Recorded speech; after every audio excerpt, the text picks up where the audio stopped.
ಎಲ್ಲ ಚಾಲಕ ಬಂಧುಗಳಿಗೆ ಕ್ರಿಸ್ಮಸ್ ಹಬ್ಬದ ಆರ್ಥಿಕ ಶುಭಾಶಯಗಳು. ಏನು ಇವತ್ತು ನನ್ನ ಲೈವ್ ಅಂತಂದರೆ ಏನು ಮೆಟ್ರೋದವರು ಅಂದರೆ BMRCLನವರು ಇಲ್ಲಿಗಲ್ ಫ್ರಾಡು 420 ಕಂಪನಿ ರ್ಯಾಪಿಡೋದವ್ರಿಗೆ ಸ್ಟ್ಯಾಂಡ್ ಕೊಡ್ತೀವಿ ಅಂದರೆ ಆಟೋ ಸ್ಟ್ಯಾಂಡ್ ಕೊಡ್ತೀವಿ ಅಂತ ಹೇಳ್ತಾ ಇದ್ದಾರೆ. ನಾನು ಮೆಟ್ರೋದವ್ರಿಗೆ ಕೇಳೋದಿಷ್ಟೇ, ನಿಮಗೇನಾದರೂ ಮಾನ ಮರ್ಯಾದೆ ಇದೆಯಾ ಅಥವಾ ತಿಳ್ಕೊಂಡಿದ್ದೀರಾ? ಈಗ ಯಾಕೆ ಅಂತಂದರೆ ನಮ್ಮ ಆಟೋಗಳಿಗೆ ಸ್ಟ್ಯಾಂಡನ್ನು ಕೊಡ್ರಿ, ಯಾಕೆ ರ್ಯಾಪಿಡೋ ಕಂಪನಿಯ ಜೊತೆ ಟೈಅಪ್ ಆಗಿ 20 ಕಡೆ ನಾವು ಸ್ಟ್ಯಾಂಡನ್ನು ಕೊಡ್ತೀವಿ ಅಂತ ಹೇಳ್ತಾ ಇದ್ದೀರಾ? ಏನಕ್ಕೆ ಕೊಡ್ತೀರಾ? ಅವ್ರ ಹತ್ರ ಅಗ್ರಿಗೇಟರ್ ಲೈಸೆನ್ಸ್ ಇದೆಯಾ? ಇಲ್ಲಿಗಲ್ ಕಂಪ್ನಿರವ್ರದ್ದು ಕಳ್ಳ ಕಂಪನಿ, ಸರ್ಕಾರಕ್ಕೆ ಯಾವುದೇ ರೀತಿಯಾದ ಟ್ಯಾಕ್ಸನ್ನು ಕಟ್ತಿಲ್ಲ. ಅತಿ ಶೀಘ್ರದಲ್ಲೇ ಅವ್ರ ಕಂಪನಿ ಮುಚ್ಚಬೇಕಾಗುತ್ತೆ. ಈಗಾಗಲೇ ಅವರ ಬೈಕ್ ಟ್ಯಾಕ್ಸಿಯನ್ನು ಓಡಿಸೋ ಆಗಿಲ್ಲ ಅಂತ ಸರ್ಕಾರದ ಆದೇಶ ಆಗಿದೆ. ಕೋರ್ಟ್ನಲ್ಲಿ ಒಂದು ಕೇಸನ್ನು ಹಾಕ್ಕೊಂಡು ನಡೆಸ್ತಾ ಇರ್ತಕ್ಕಂಥ ಒಂದು 420 ಕಂಪನಿ. ಈ 420 ಕಂಪನಿಗೆ ನೀವು BMRCL MDಗೆ ಕೇಳೋದಷ್ಟೇ, ನಿಮ್ಗೇನಾದ್ರು ಸ್ವಲ್ಪ ಆದರೂ ಕಿಂಚಿತ್ತಾದರೂ ಏನಾದ್ರು ಗೊತ್ತಿದೆಯಾ ಅಥವಾ ಬಡವರ ಬಗ್ಗೆ ಕಾಳಜಿ ಇದೆಯಾ? ನೀವು ಹೆಂಗಂದ್ರಂಗೆ ಏನೋ ದೊಡ್ಡ ಸಾಧನೆ ಮಾಡೋಂಗೆ ಸುಮಾರು ವರ್ಷಗಳಿಂದ, ಏಕೆಂದರೆ ಈ ರಾಜ್ಯದಲ್ಲಿ ಸುಮಾರು ವರ್ಷಗಳಿಂದ ನಾವು ಸೇವೆಯನ್ನು ಮಾಡ್ಕೊಂಡು ಬರ್ತಿದ್ದೀವಿ. ಸಾರಿಗೆ ವಲಯದಲ್ಲಿ ಏನು ಟ್ಯಾಕ್ಸ್ಗಳನ್ನ ಕಟ್ಕೊಂಡು ಎಲ್ಲ ಗಾಡಿಗಳನ್ನ ರನ್ ಮಾಡ್ಕೊಂಡು ಬರ್ತಿದ್ದೀವಿ. ಇವತ್ತು ನಿನ್ನೆ ಮೊನ್ನೆ ಬಂದಿರತಕ್ಕಂಥ ಒಂದು ಫ್ರಾಡ್ ಕಂಪನಿ, ಬಚ್ಚಾ ಕಂಪನಿ, ಆ ಕಂಪನಿಯಲ್ಲಿ ಒಪ್ಪಂದ ಮಾಡ್ಕೊತಾರಂತೆ. ಏನಂತ ಒಪ್ಪಂದ ಮಾಡ್ಕೊತೀರ್ರಿ? ಕಳ್ಳರನ್ನ ಕರೆದಾಗ ಒಪ್ಪಂದ ಮಾಡ್ಕೊತೀರಿ? ಹೋಗ್ರಿ ಸಾರಿಗೆ ಇಲಾಖೆಯಲ್ಲಿ ಕೇಳಿ, ಪರ್ಮಿಷನ್ ಇದೆಯಾ ಅವ್ರಿಗೆ? ಅಗ್ರಿಗೇಟರ್ ಲೈಸೆನ್ಸ್ ಇದೆಯಾ ಅವ್ರ ಹತ್ರ? ಏನಂತ ಒಪ್ಪಂದ ಮಾಡ್ಕೊತೀರಿ? ನಿಮಗೆ ನಾನು ಎಚ್ಚರಿಕೆಯನ್ನು ಕೊಡ್ತಾ ಇದ್ದೀನಿ. ಈಗಾಗಲೇ ಮನವಿ ಪತ್ರವನ್ನು ನಾವು ರೆಡಿ ಮಾಡಿದ್ದೀವಿ.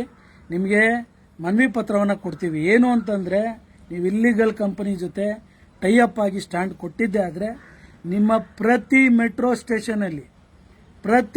ಸ್ಟೇಷನಲ್ಲಿ ಹೋರಾಟವನ್ನು ಮಾಡ್ತೀವಿ, ಮುತ್ತಿಗೆಯನ್ನು ಹಾಕ್ತೀವಿ. ನಾವೇನು ತಲೆ ಕೆಡಿಸ್ಕೊಳೋದಿಲ್ಲ. ಕರ್ನಾಟಕ ಚಾಲಕರ ಒಕ್ಕೂಟ ಯಾವತ್ತೂ ನ್ಯಾಯದ ಪರ. ಚಾಲಕರು ಈಗಲೇ ಆ 420 ಕಂಪನಿಯಿಂದ ದುಡಿಮೆ ಇಲ್ದಿರ ರಸ್ತೆಗೆ ಬಿದ್ದಿದ್ದಾರೆ. ಒಂದು ಸ್ವಲ್ಪ ತಿಳ್ಕೊಬೇಕು. ಯಾರಾದರೂ ಒಂದು ದೊಡ್ಡ ಸ್ಥಾನದಲ್ಲಿರ್ತಕ್ಕಂಥ ನೀವು ಏನೋ ಒಂದು ಸ್ಟೇಟ್ಮೆಂಟ್ನ ಪಾಸ್ ಮಾಡೋದಲ್ಲ. ಯಾರ್ದ್ರಿ ಕಿರಿಕಿರಿ? ಎಲ್ಲಿಂದ ಕಿರಿಕಿರಿ ಆಗ್ತಾ ಇದೆ? ಇಷ್ಟು ವರ್ಷ ಆಟೋ ಸೇವೆಯನ್ನು ಕೊಟ್ಕೊಂಡು ಬರ್ತಾನೆ ಇದೀವಿ ಕರ್ನಾಟಕ ರಾಜ್ಯದಲ್ಲಿ. ಇವತ್ತು ನಿನ್ನೆ ಮೊನ್ನೆ ಬಂದಿರತಕ್ಕಂಥ ಇಲ್ಲಿಗಲ್ ಕಂಪನಿಯಿಂದ ಎಲ್ಲರಿಗೂ ಒಳ್ಳೇದಾಗ್ಬಿಡುತ್ತಾ? ಈ ಕಂಪನಿ ಬರದೇ ಇರ್ತಕ್ಕಂಥ ಮುಂಚೆ ಯಾರು ಸೇವೆ ಕೊಡ್ತಾ ಇದ್ರು? ಇವತ್ತು ಲಕ್ಷಾಂತರ ಜನ ಆಟೋ ಚಾಲಕರು ಇವತ್ತು ಆಟೋ ಚಾಲನೆಯನ್ನು ಮಾಡ್ತಾ ಇದ್ದಾರೆ, ಎಲ್ಲರಿಗೂ ಸೇವೆಯನ್ನು ಕೊಡ್ತಾ ಇದ್ದಾರೆ. ಎಲ್ಲ ಒಂದೋ ಎರಡೋ ತಪ್ಪಾಗಿರ್ಬೋದು. ತಪ್ಪಾಗಿದ್ದ ತಕ್ಷಣ ಏನು ಆಟೋದವ್ರು ತಪ್ಪು ಮಾಡಿಬಿಟ್ರು ಅಂತ ಬಿಲ್ಡಪ್ ಕೊಡೋವಂಥದ್ದು ಬೇಡ, ಆಯಿತಾ? ಮರ್ಯಾದೆಯಿಂದ ಇಲ್ಲಿಗಲ್ ಕಂಪನಿ, ಅದು ರ್ಯಾಪಿಡೋ ಕಂಪನಿ, ಅದು ಆ ಕಂಪನಿಗೆ ಯಾವುದೇ ರೀತಿಯಾದ ಟೈಅಪ್ ಬೇಡ, ಅವ್ರಿಗೆ ಯಾವುದೇ ರೀತಿಯಾದ ಸ್ಟ್ಯಾಂಡನ್ನು ಕೂಡುದು. ನೀವು ಸರ್ಕಾರದಲ್ಲಿ ಹೋಗಿ ಕೇಳಿದ್ರು ಸರ್ಕಾರನೂ ನಿಮ್ಮ ಪರ ನಿಲ್ಲೋದಿಲ್ಲ.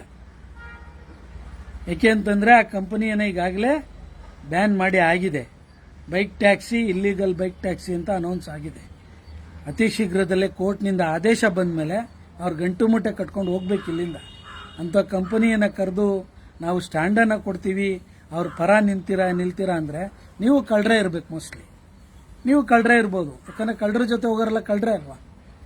ಈ ಕಳ್ಳತನದ ಆಟಗಳು ಬೇಡ, ಆಯಿತಾ? ನಮಗೂ ಗೊತ್ತಿದೆ. ಅವ್ರು ಸ್ಟ್ಯಾಂಡ್ ಕೊಡ್ಬೇಕಾದ್ರೆ ನೀವೆಷ್ಟು ಲಂಚ ತೊಗೊತೀರಿ, ನಿಮ್ಗೇನೇನು ಬಂದಿರ್ತದೆ, ಬರೋದ್ರಿಂದನೇ ನೀವು ಮಾಡೋದು ಅನ್ನೋದು ನಮಗೂ ಗೊತ್ತಿದೆ, ಆಯಿತಾ? ಇರ್ತಕ್ಕಂಥ ಆಟೋಗಳು ಇಲ್ಲಿ 2 ರಿಂದ 3 ಲಕ್ಷ ಆಟೋಗಳಿದೆ ಬೆಂಗಳೂರು ನಗರದಲ್ಲಿ. ಅವ್ರಿಗೆ ಫಸ್ಟ್ ಸ್ಟ್ಯಾಂಡನ್ನು ಕೊಡಿ, ಅವ್ರ ಜೀವನ ನಡೀಲಿ. ಸರ್ಕಾರದ ಕೈಯಲ್ಲಿ ಆಗೋದಿಲ್ಲ ಅಂತಂದ್ಬಿಟ್ಟು ಸ್ವಂತ ಉದ್ದಿಮೆಯನ್ನು ಹುಡ್ಕೊಂಡು ನಾವು ಸ್ವಂತ ಬಂಡವಾಳ ಹಾಕ್ಕೊಂಡು ಆಟೋ ರಿಕ್ಷಾಗಳನ್ನ ಚಾಲನೆ ಮಾಡ್ತಿದ್ದೀವಿ.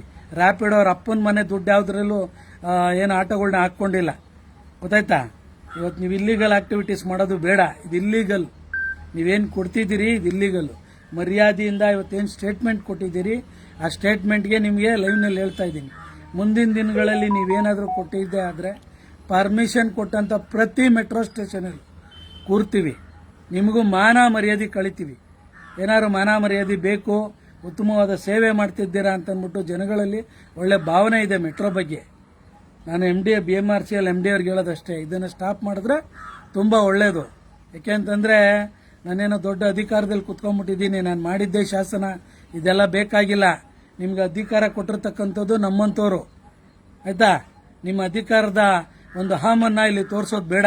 ಯಾಕಂದ್ರೆ ಫಸ್ಟು ಸಾರಿಗೆ ಇಲಾಖೆಯಲ್ಲಿ ನೀವು ಕೇಳ್ಕೊಬೇಕು, ಇವ್ರಿಗೆ ಪರ್ಮಿಷನ್ ಇದೆಯಾ, ಅಗ್ರಿಗೇಟರ್ ಲೈಸೆನ್ಸ್ ಇದೆಯಾ ಅಂತ. ಅದನ್ನ ತಿಳ್ಕೊಂಡು ನೀವು ಆದೇಶಗಳನ್ನ ಹೊಡಿಸ್ಬೇಕು. ಹೆಂಗಂದ್ರೆ ಹಂಗೆ ಆದೇಶಗಳನ್ನ ಹೊಡಿಸಿದ್ರೆ ಯಾರು ಹೇಳೋರು ಕೇಳೋರು ಇಲ್ಲ ಅಂತ ತಿಳ್ಕೊಂಬೇಡ್ರಿ. ಕರ್ನಾಟಕ ರಾಜ್ಯದಲ್ಲಿ ಪ್ರಬಲವಾಗಿ ಸಾವಿರಾರು ಚಾಲಕರ ಸಂಘಟನೆಗಳು, ಮಾಲೀಕರ ಸಂಘಟನೆಗಳು ಇದ್ದಾವೆ.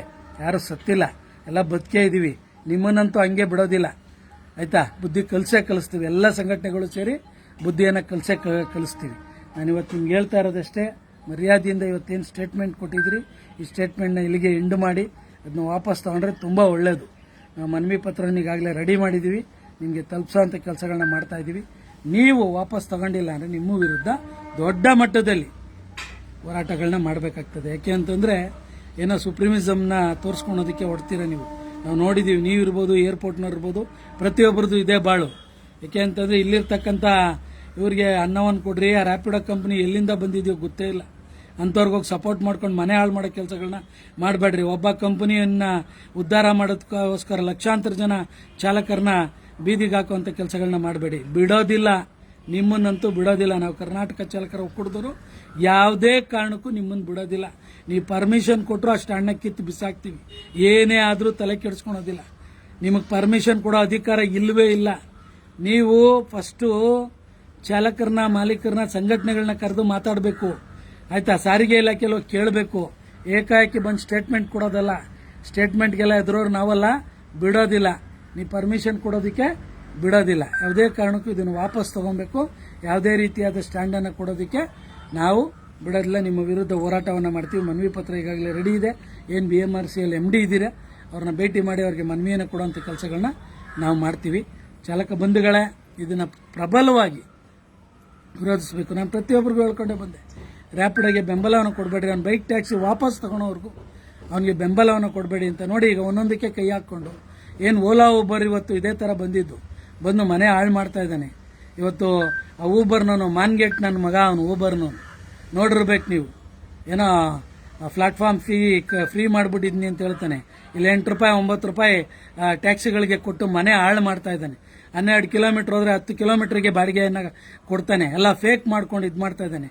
ಅವನಿಗೂ ಇಷ್ಟರಲ್ಲೇ ಚಪ್ಪಲಿ ಹೊಡೆದು ಬುದ್ಧಿಯನ್ನು ಕಲಿಸುವಂಥ ಕೆಲಸಗಳನ್ನ ಮಾಡ್ತೀವಿ, ಬಿಡೋದಿಲ್ಲ, ಆಯ್ತಾ? ನಾವೇನು ಸುಮ್ಮನೆ ಕೂತಿಲ್ಲ, ಕೇಸ್ ಹಾಕಿದ್ದೀವಿ, ಕೇಸ್ ಗೆದ್ದಿರೋದ್ರಿಂದ ಸರ್ಕಾರದ ಆದೇಶಕ್ಕೋಸ್ಕರ ಕಾಯ್ಕೊಂಡು ಕೂತ್ಕೊಂಡಿದ್ದೀವಿ. ಅವನಿಗೂ ಅತಿ ಶೀಘ್ರದಲ್ಲೇ ಅವನ್ನ ಕರ್ನಾಟಕವನ್ನು ಬಿಡಿಸುವಂಥ ಕೆಲಸವನ್ನು ಮಾಡಬೇಕು. ಅವನ ಹತ್ರ ಏನು ಮನವಿ ಮಾಡೋವಂಥ ಅವಶ್ಯಕತೆ ನಮಗಿಲ್ಲ. ಯಾಕೆಂದರೆ ಇವ್ರು ಯಾರು ಬರದೇ ಇರತಕ್ಕಂಥ ಕಾಲದಲ್ಲಿ ಎಲ್ಲ ಚಾಲಕರು, ಮಾಲೀಕರು ನೆಮ್ಮದಿಯಾಗಿದ್ದರು. ಈ ಅಲ್ಕಾನನ್ ಮಕ್ಕಳು ಬಂದು ಇಡೀ ನಮ್ಮ ರಾಜ್ಯವನ್ನೇ ಹಾಳು ಮಾಡಿ ಎಕ್ಕುಟ್ಟಿಕ್ಸ್ಬಿಟ್ಟಿದ್ದಾರೆ. ರೇಟ್ ಇಲ್ಲ, ಒಂದು ಕರೆಕ್ಟಾದ ನಿಗದಿ ದರ ಇಲ್ಲ, ಎಷ್ಟೊಂದು ಅಷ್ಟು ರೇಟ್ ಕೊಡೋದು, ಮನೆ ಹಾಳು ಮಾಡೋದು, ಪೀಕ್ ಅವರ್ಸು, ನಾನ್ ಪೀಕ್ ಅವರ್ಸು ಅಂತ ಮನೆ ಹಾಳು ಮಾಡಿಕೊಂಡು ಇದು ಮಾಡ್ತಾರೆ. ಇವ್ರಿಗೂ ಬೆಂಬಲವನ್ನು ಕೊಡಬೇಡಿ. ಇದನ್ನು ಎಲ್ಲರೂ ಪ್ರತಿರೋಧಿಸಬೇಕು. ಎಲ್ಲ ಸಂಘಟನೆಯರಲ್ಲೂ ನಾನು ಮನವಿ ಮಾಡ್ತಾ ಇದ್ದೀನಿ, ಎಲ್ಲ ಚಾಲಕರಲ್ಲೂ ಮನವಿ ಮಾಡ್ತಾ ಇದ್ದೀನಿ. ಇದನ್ನು ಪ್ರತಿರೋಧಿಸಿ, ಇದನ್ನು ಆಗಕ್ಕೆ ಬಿಡಬಾರದು. ನಾವಂತೂ ಇದರ ವಿರುದ್ಧ ಪ್ರಬಲವಾಗಿ ಪ್ರತಿರೋಧಿಸಿ ಹೋರಾಟವನ್ನು ಮಾಡ್ತೀವಿ. ಜೈ ಹಿಂದ್, ಜೈ ಕರ್ನಾಟಕ ಮಾತೆ.